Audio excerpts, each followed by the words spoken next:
Last class में मैंने आपको जो पढ़ाया, मैंने आपसे कहा एग्रीगेट डिमांड सम टोटल होता है demand for all goods and services in an economy during the period of an accounting year. It is aggregate और टोटल एक्सपेंडिचर, या तो ये एग्रीगेट है या टोटल एक्सपेंडिचर है on final goods and services in the economy. अगर मैं इसको एक बार रिवाइज करवाऊं तो मैं यहां लिख सकता हूं it is aggregate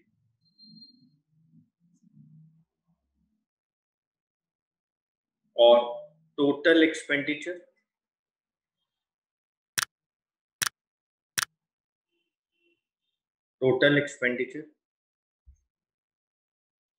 on final goods and services in an economy.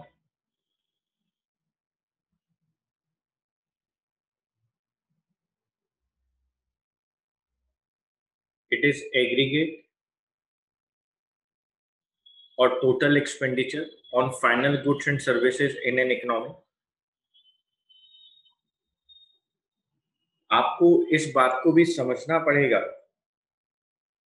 कि इकोनॉमी के अंदर रहने वाले लोग,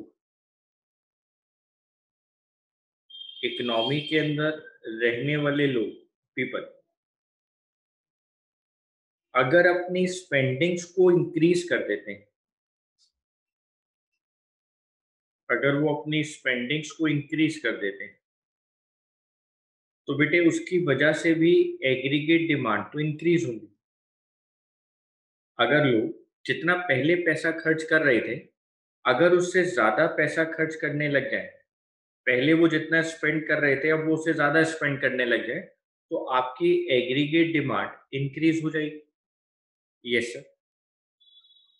if people tend to spend more than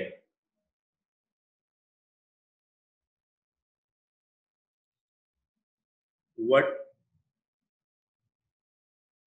they were spending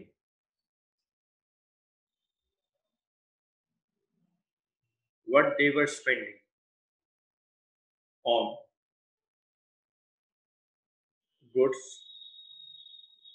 and services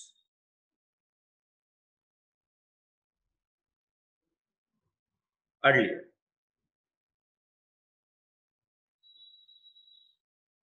On goods and services earlier. What they were spending on goods and services earlier. It means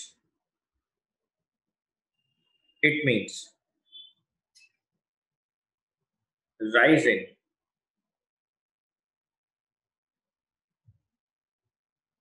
aggregate demand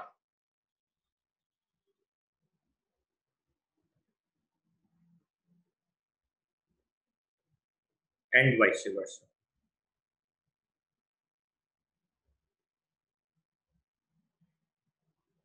If people tend to spend more than what they were spending on goods and services earlier, बेटे वो जो पहले पैसा खर्च कर रहे थे, अगर वो उससे ज्यादा खर्च करने लग जाए,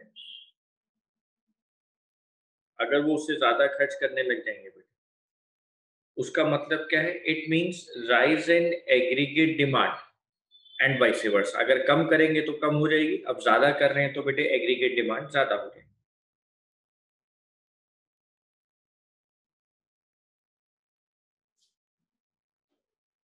बेटे एग्रीगेट डिमांड को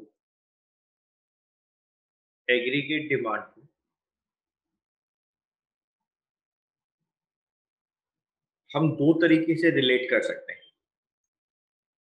एक गुड्स एंड सर्विसेज के प्राइस लेवल से, और एक बेटे लोगों के इनकम लेवल से।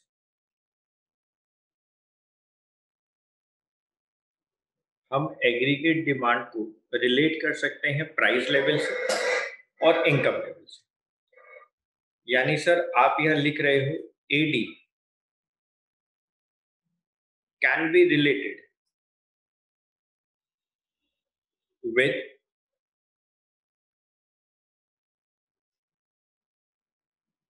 price level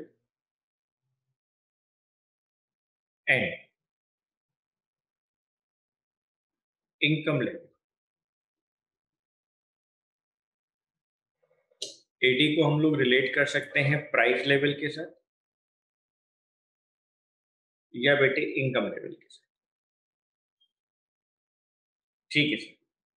बेटे आप सब लोगों को पता है कि अगर गुड्स एंड सर्विसेज के प्राइस ज्यादा होंगे, अगर प्राइस लेवल ज्यादा होगा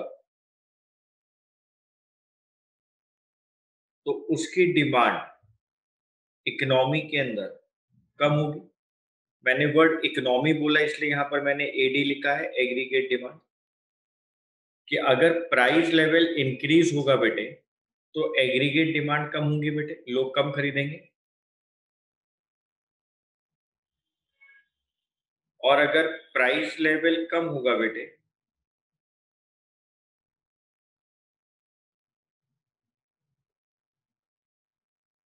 तो एग्रीगेट डिमांड ज्यादा होगी। यानी सर आप ये कहना चाहते हैं कि यहां पर इनवर्स रिलेशन होता है एग्रीगेट डिमांड और प्राइस लेवल में।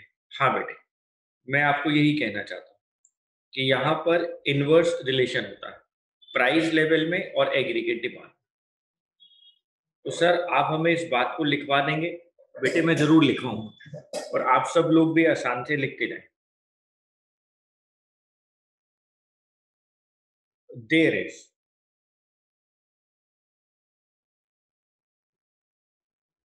a negative relation between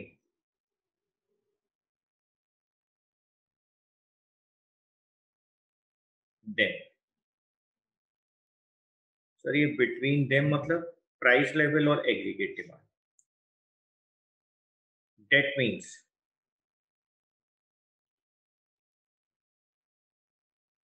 aggregate demand falls with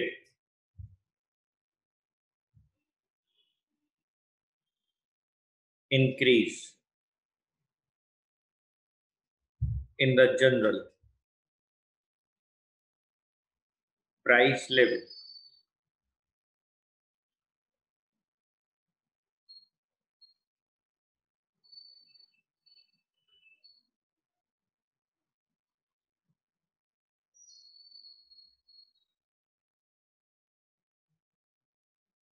and vice versa। There is a negative relation between them। Aggregate demand falls with increase in general price level and vice versa। Aggregate demand fall कर जाएगी जब आपके general price क्या होंगे बेटे, increase होंगे।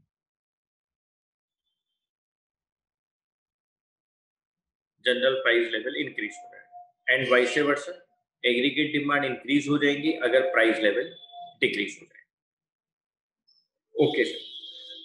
Sir इसको हम लोग डायग्राम से भी शो करें? हाँ बेटे मैं शो करता हूं।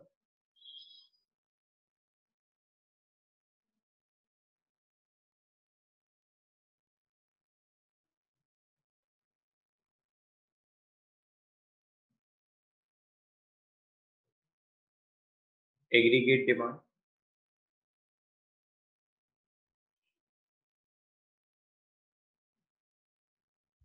ये प्राइस लेवल, ये क्वांटिटी, प्राइस इंक्रीज हो गया,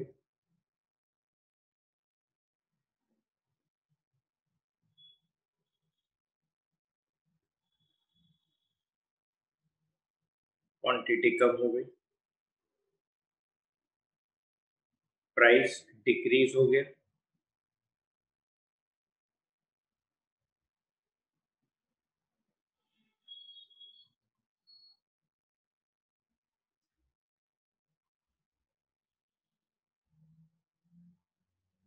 क्वांटिटी इंक्रीज हो गई। यहां पे लिखो डाउनवर्ड स्लोपिंग कर्व।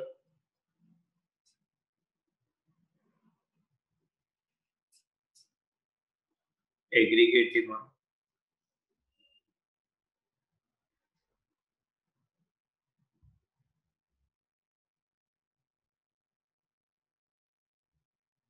price 2 लिख दो, price 1 लिख दो,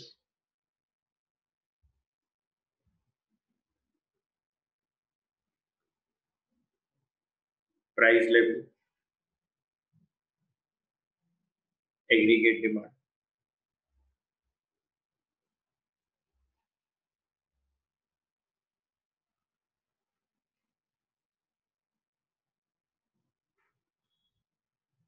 The curve shows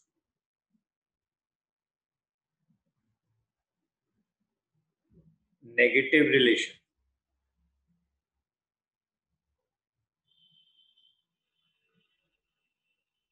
between price and aggregate demand.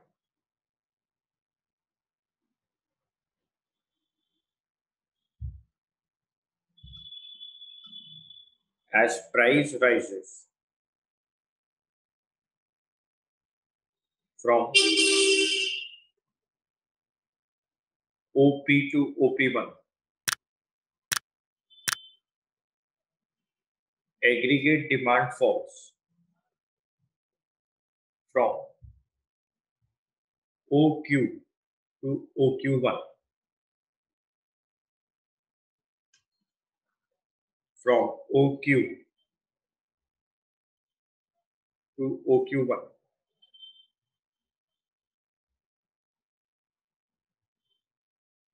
and vice versa.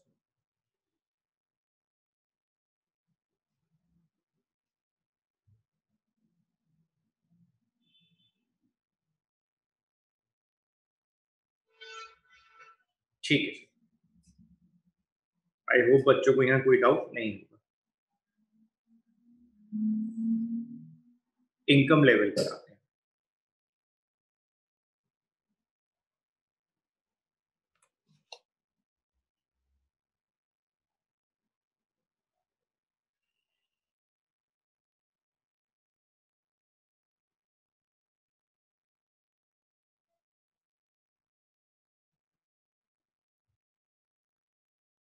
Relation of aggregate demand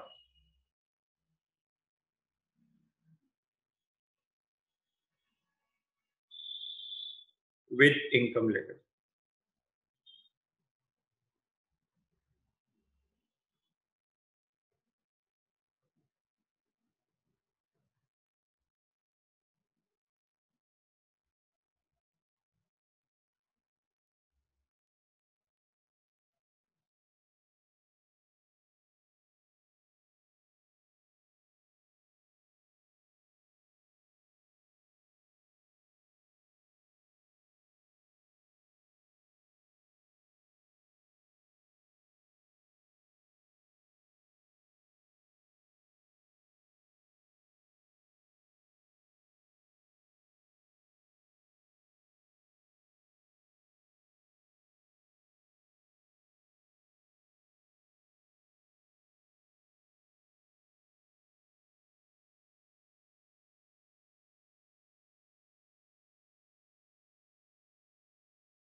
there is a positive relation between them.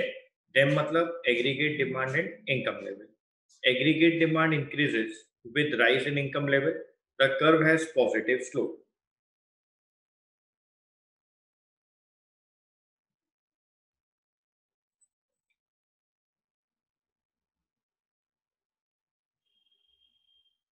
AD हमेशा यहाँ से स्टार्ट करना, कभी ओरिजिन से मत स्टार्ट करना. मैंने आप लोगों को बता भी दिया था लास्ट क्लास में.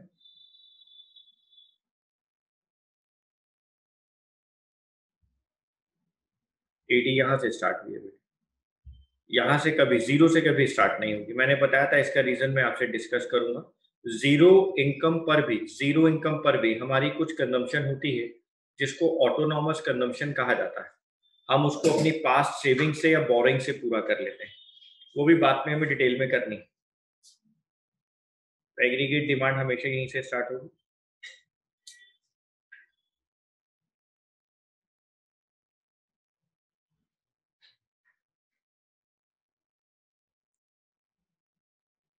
तो यहाँ पे लिखो लेवल ऑफ इनकम.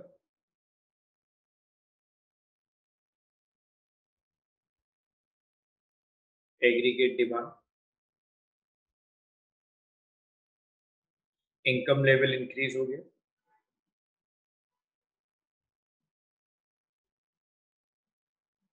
वाई से वाई वन पे आ गया.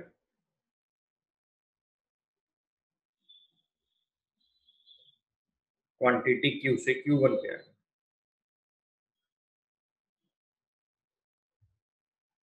इनकम लेवल कम हो गया.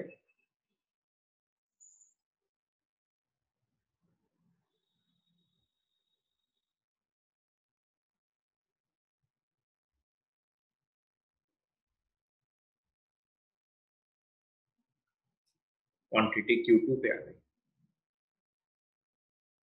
Okay sir.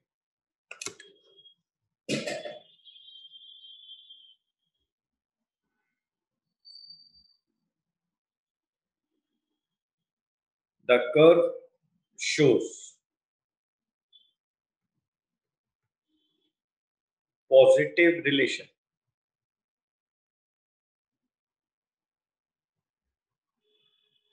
between income and aggregate demand.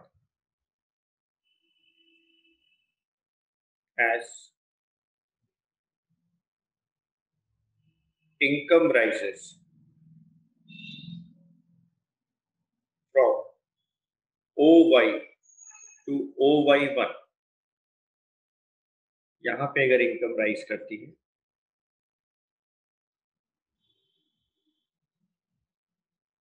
aggregate demand rises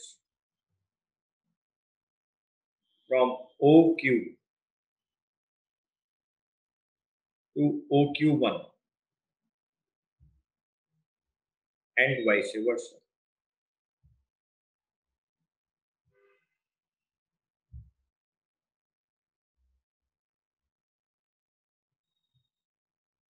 As income rises from OY to OY1, aggregate demand rises from OQ to OQ1 and vice versa.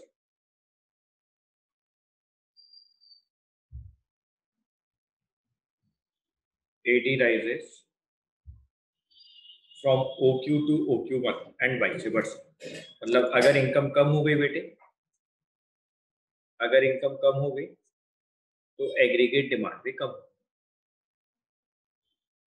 Okay sir.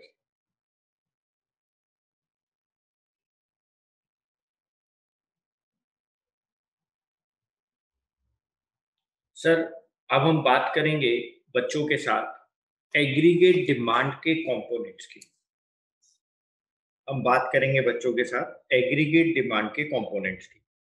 बेटे आप लोगों को जो मैंने components last class में लिखवाए थे, C plus I plus G plus NX, ये देखो ये लिखवाए थे. आपको हमेशा याद रखना है कि ये 4 सेक्टर इकोनॉमी के कंपोनेंट्स.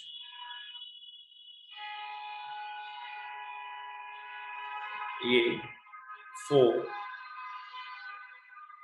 सेक्टर इकोनॉमी ये 4 सेक्टर इकोनॉमी के कंपोनेंट्स हैं।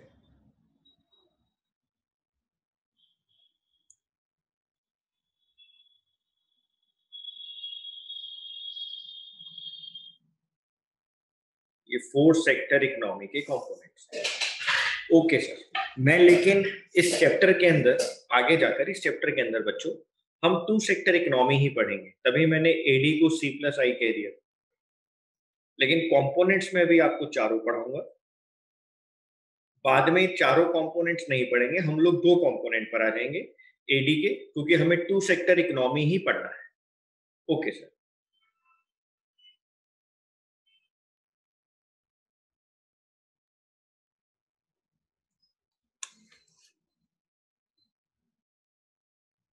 पॉइंट नंबर 1, प्राइवेट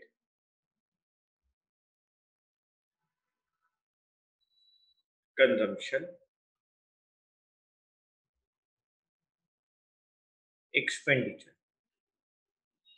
सर आप जैसे जैसे यहाँ पे एक्सपेंडिचर वर्ड लिखते हो ना, हमें नेशनल इनकम के अंदर एक्सपेंडिचर मेथड याद आ जाता है। आपने हमें वहां कंपोनेंट्स लिखवाए थे सर, जीडीपी एमपी के, private final consumption expenditure, government final consumption expenditure, net exports, gross domestic fixed capital formation, change in stock, जिसको इन्वेस्टमेंट एक्सपेंडिचर के नाम से जाना जा रहा था। तो बेटे अगर मैं आपसे कहूं कि ये वही है तो, और अभी मैं आपको वही बोलने वाला कि जो आप वहां पढ़कर आए हो न्यूमेरिकली, मैं उसको यहाँ पर थ्योरेटिकली लिखवा रहा हूं। तो पहला कंपोनेंट क्या आया मेरे पास, प्राइवेट फाइनल कंजम्पशन एक्सपेंडिचर या house hold consumption expenditure. Okay sir, okay sir, यहाँ पे लिखो सी।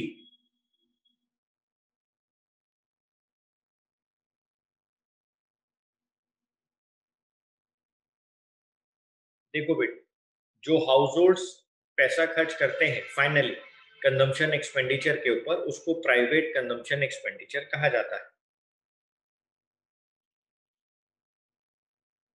It refers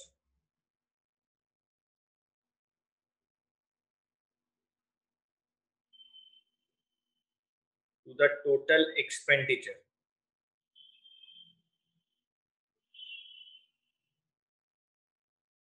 incurred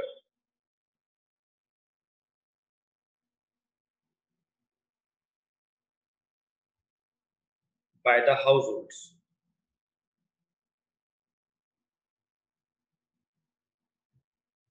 on the purchase of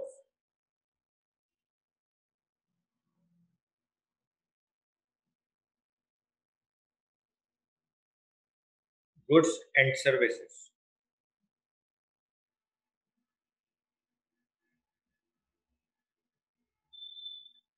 during a given period of time.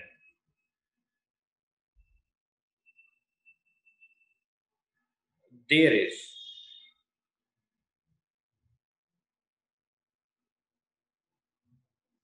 positive relation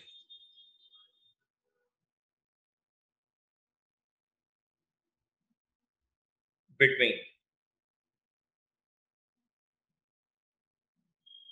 income and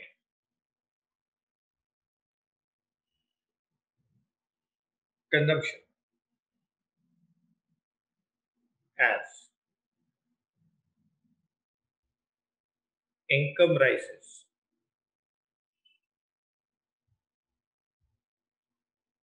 consumption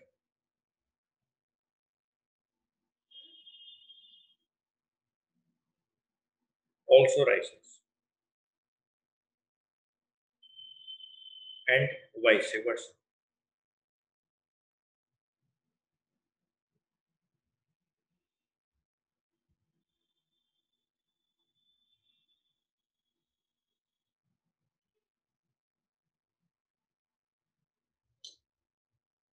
Private final consumption expenditure. It refers to the total expenditure incurred by the households on the purchase of goods and services during a given period of time. It refers to the total expenditure incurred by the households on the purchase of goods and services during a given period of time. There is positive relation, there is positive relation, there is positive relation between income and consumption. As income rises, consumption also rises and vice versa. इसको मुझे बताने की जरूरत है ही नहीं, मैं अभी आपको पढ़ा के लाया था। जी सर। पॉइंट नंबर 2,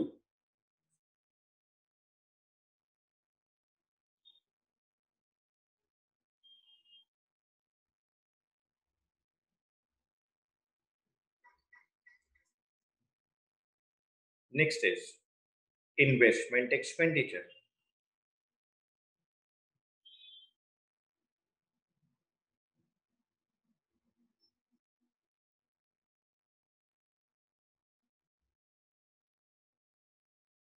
अभी बेटे मेरे को ना इन्वेस्टमेंट एक्सपेंडिचर पर यानी इन्वेस्टमेंट फंक्शन पर अलग से बहुत सारी चर्चा करनी है, बहुत सारी बातें करनी है। तो यहां तो सिर्फ मैं आपको ये बता रहा हूं कि इन्वेस्टमेंट एक्सपेंडिचर प्रोड्यूसिंग सेक्टर करता है अपने कैपिटल गुड्स की परचेज पर, चाहे वो प्लांट एंड मशीनरी खरीद रहा है, टूल्स खरीद रहा है, इक्विपमेंट्स खरीद रहा है, वो सारे बेटे क्या कहलाती है? इन्वेस्टमेंट एक्सपेंडिचर कहलाती है। It is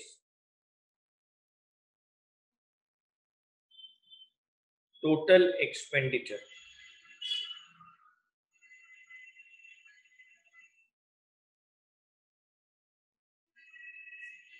by the producing sector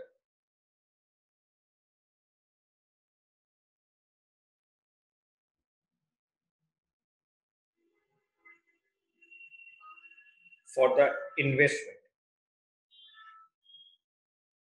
such as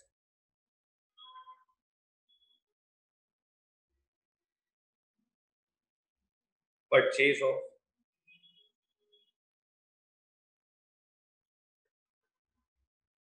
capital goods,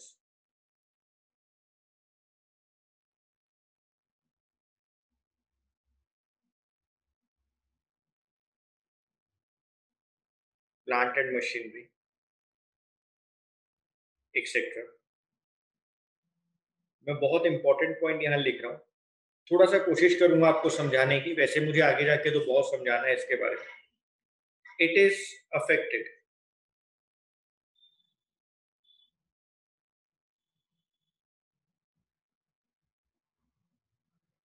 by rate of interest and marginal efficiency of capital, जिसको MEI कहा जाता है। अभी कोशिश करता हूँ बेटे इसको समझाने की, क्योंकि आगे जाके तो मुझे इसके ऊपर बहुत सारी चर्चा आप लोगों से करनी है। There is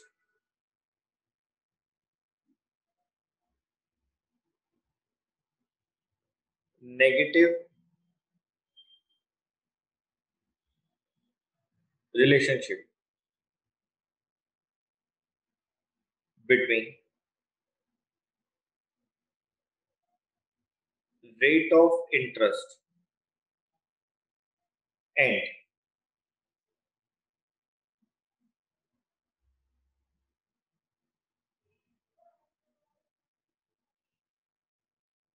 investment demand.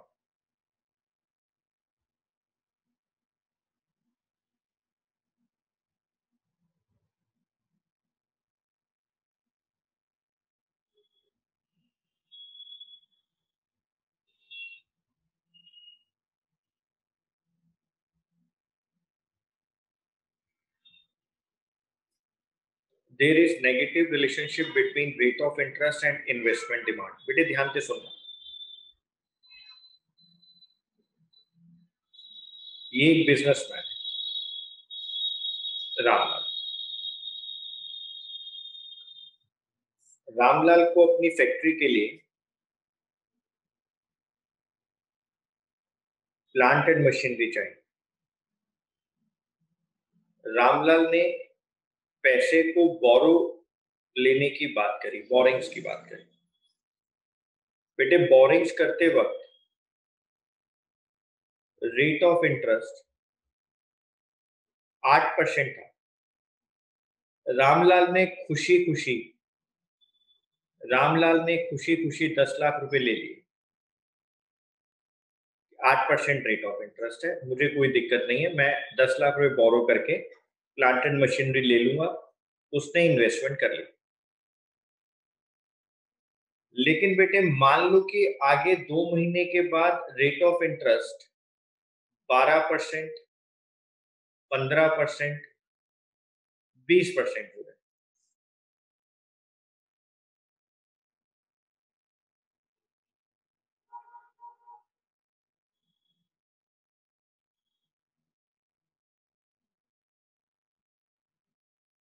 Rate of interest 12%, 15%, 20% हो गए। रेट ऑफ इंटरेस्ट महंगा हो गया।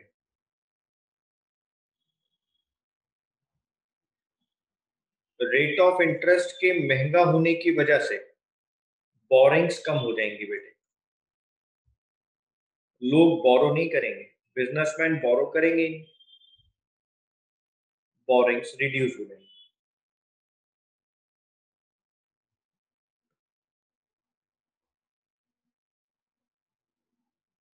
बोरिंग्स रिड्यूस हो जाएगी। और अगर बोरिंग्स रिड्यूस हो गई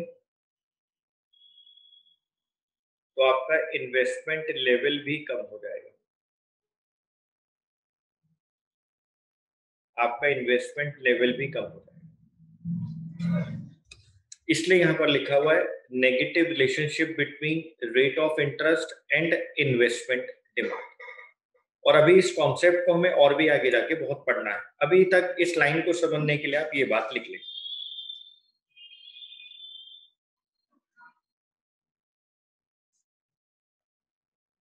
point number 3,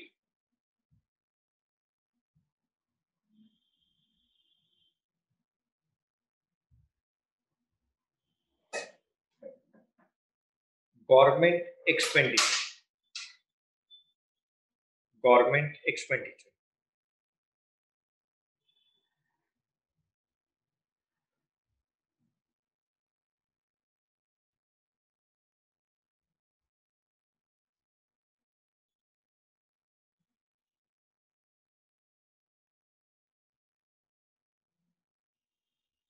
sir, government intermediate consumption करती है गवर्नमेंट सेक्टर में। कॉम्पनसेशन ऑफ एम्प्लॉइज होता है गवर्नमेंट सेक्टर के अंदर। Okay sir. इंपोर्ट्स करती है गवर्नमेंट गवर्नमेंट सेक्टर के लिए। Okay sir. यानी सर जो भी गवर्नमेंट के खर्चे होते हैं, जो भी गवर्नमेंट के खर्चे होते हैं वो सारे गवर्नमेंट फाइनल कंजम्पशन एक्सपेंडिचर के अंदर आते हैं। हाँ बेटा।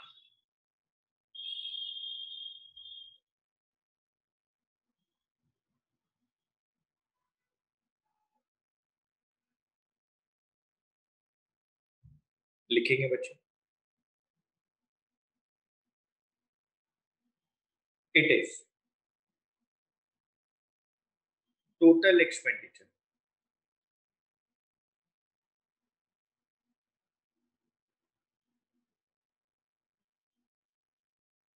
incurred by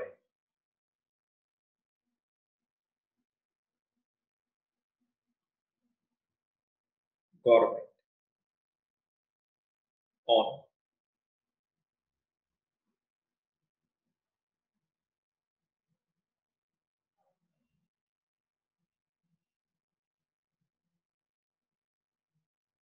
intermediate consumption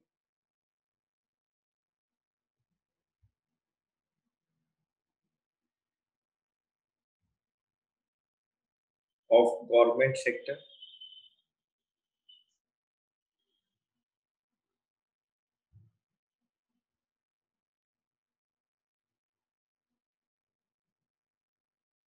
compensation of employees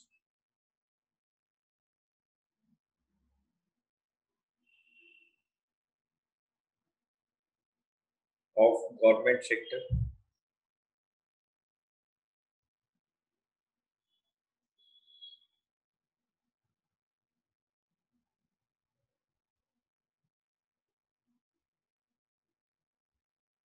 imports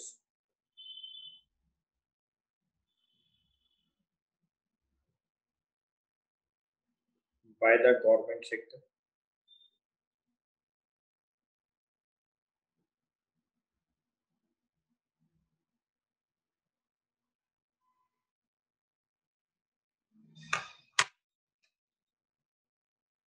sir, government expenditure ज्यादा होता है या कम होता है? बेटे, ये तो डिपेंड करता है गवर्नमेंट की पॉलिसीज के ऊपर। जो गवर्नमेंट मेजोरिटी में होती है, जिसकी पार्टी की गवर्नमेंट मेजोरिटी में काम कर रही होती है, उसकी पॉलिसीज पे डिपेंड करेगा कि गवर्नमेंट एक्सपेंडिचर ज्यादा है या कम। यानी sir, government expenditure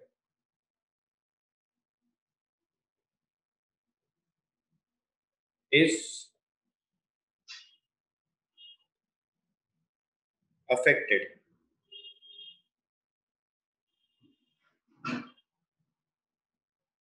by the government policy.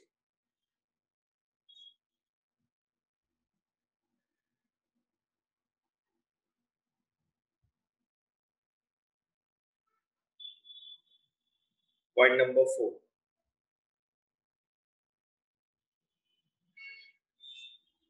Net exports. Exports minus imports. Net exports.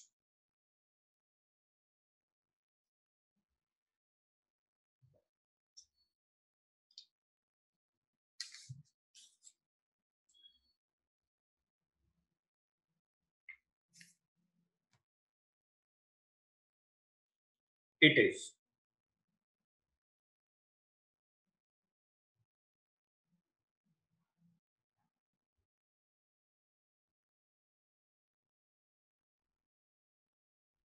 The difference between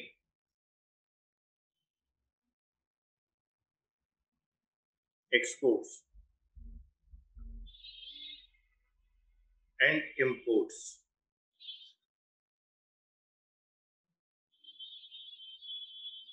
of goods and services. It shows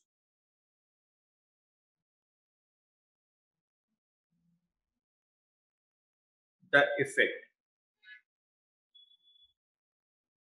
of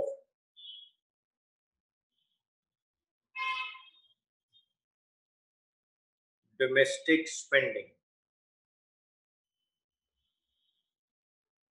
on foreign goods and services.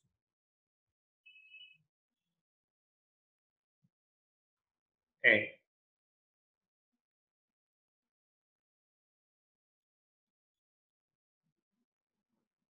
foreign spending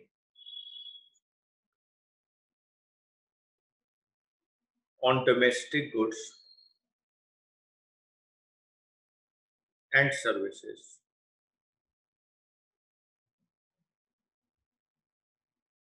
on the level of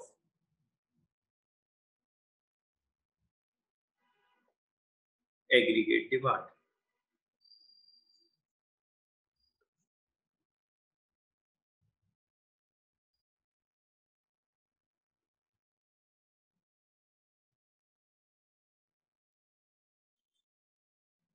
net exports difference होता है बेटे exports and imports का, goods और services को लेकर।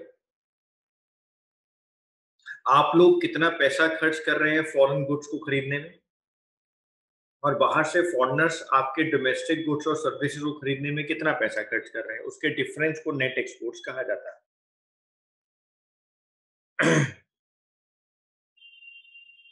AD is equal to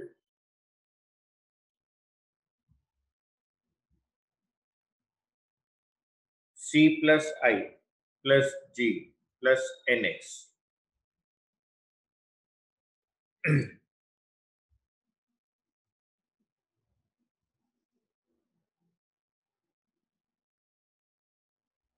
C plus I plus G plus NX.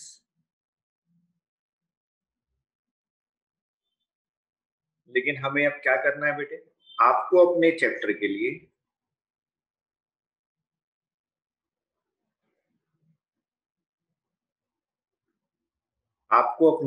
लिए to sector economy ही पढ़नी है।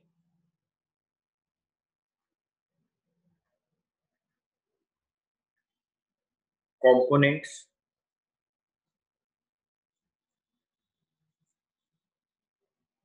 Of aggregate demand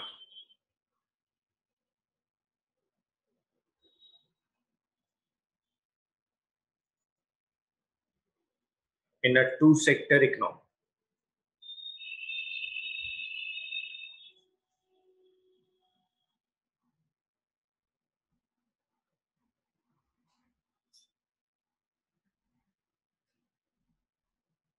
Components of aggregate demand in a two-sector economy. Aggregate demand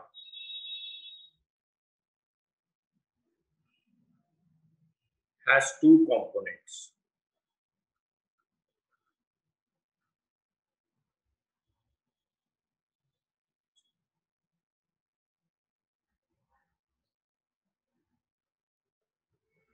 Consumption,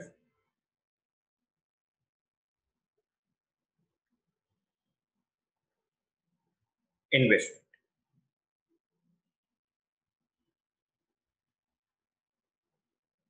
बेटे to sector economy के अंदर हम दो sectors की बात करते हैं, एक हाउस होल्ड सेक्टर और एक producer sector. House hold sector demand करता है गुड्स एंड सर्विसेज की, और प्रोड्यूसर सेक्टर बेटे उनके लिए वो गुड्स एंड सर्विसेज को प्रोड्यूस करता है। ये हम लोगों ने फ्लो ऑफ इनकम में भी किया था नेशनल इनकम के अंदर। हाउस होल्ड सेक्टर जो है प्रोड्यूसर सेक्टर को land, labour, capital entrepreneur provide करता है, उसके बदले में फैक्टर इनकम प्रोड्यूसर सेक्टर दे देता है। Goods and services producer sector देता है, उसके बदले में बेटे वो उसको पैसा पे कर देते हैं। Two sector economy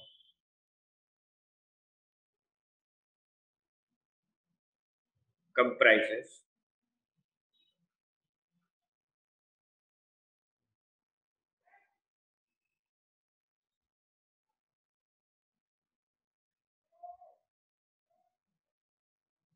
household sector,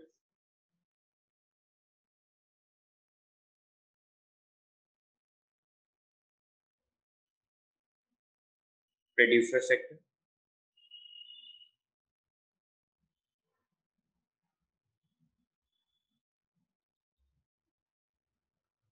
therefore aggregate demand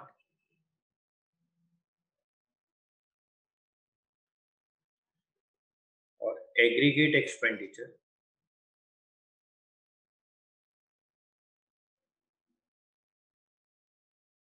in a two sector economy is sum total of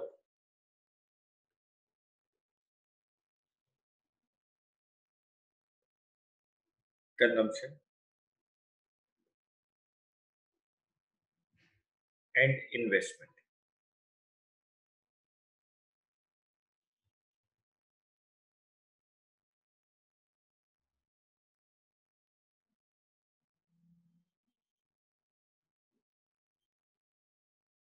household sector consumption कर रहा है और प्रोड्यूसर सेक्टर इन्वेस्टमेंट कर रहा है।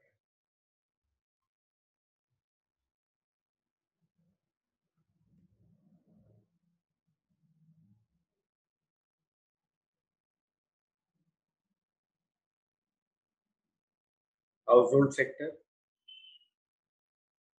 डिमांड्स फॉर कंजम्पशन, बेटे ये कंजम्पशन कर रहा है, और प्रोड्यूसर सेक्टर डिमांड कर रहा है इन्वेस्टमेंट के लिए। Producer sector demands for investment. AD is equal to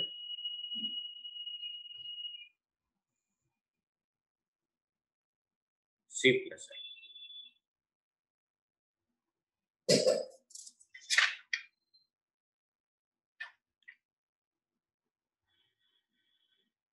बेटे एक बार यहाँ पर एक शेड्यूल बनाओ। लेवल ऑफ इनकम 0 लेवल से स्टार्ट करते हैं। 100, 200, 300, 400, 500।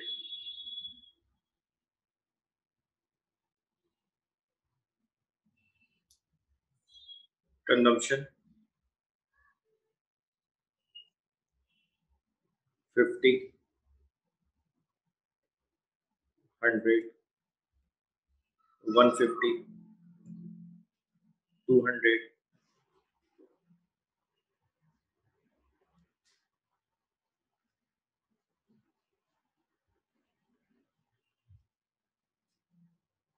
250, 300।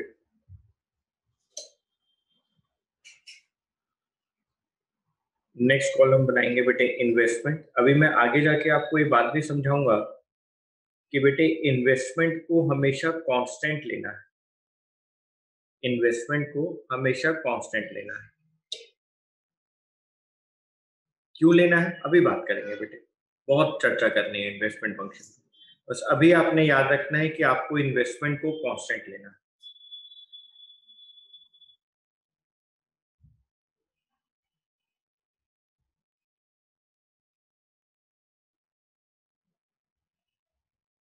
Aggregate demand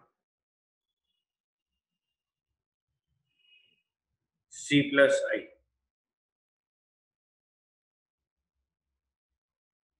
150, 200, 250, 300, 350, 400।